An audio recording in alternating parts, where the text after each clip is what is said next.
একটা বাড়ি, একটাই রাত, আর ভিতরে পাওয়া গেল 11 জনের নিথর দেহ। কিন্তু আশ্চর্যজনকভাবে কোথাও কোনো জোড়াজুড়ি বা লড়াইয়ের চিহ্ন ছিল না। দিল্লির বুরারি, 2018 সাল। একটা সাধারণ পরিবার, যারা বাইরে থেকে একদম স্বাভাবিকই মনে হতো। কিন্তু সেই সকালে দরজা খোলা হতেই পুলিশ যা দেখে তা পুরো দেশকে স্তব্ধ করে দেয়। ঘরের ভিতরে সবাইকে একই রকমভাবে পাওয়া যায়। সবকিছু ছিল অদ্ভুতভাবে পরিকল্পিত। আর পাশের ঘর থেকে উদ্ধার হয় কিছু ডায়েরি।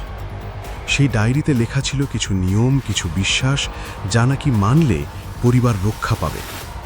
তদন্তে জানা যায়, এই পরিবার ধীরে ধীরে বাস্তবতা থেকে সরে একটা অদ্ভুত বিশ্বাসের জগতে ঢুকে পড়েছিল, যেখানে ভয়, অন্ধবিশ্বাস আর মানসিক চাপ তাদের চিন্তাভাবনাকে নিয়ন্ত্রণ করছিল।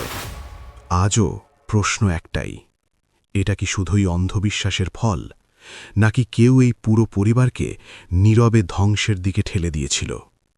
বুরারি কেস প্রমাণ করে, সবচেয়ে ভয়ঙ্কর ভূত বাইরের নয়, মানুষের নিজের মনের ভেতরেই লুকিয়ে থাকে।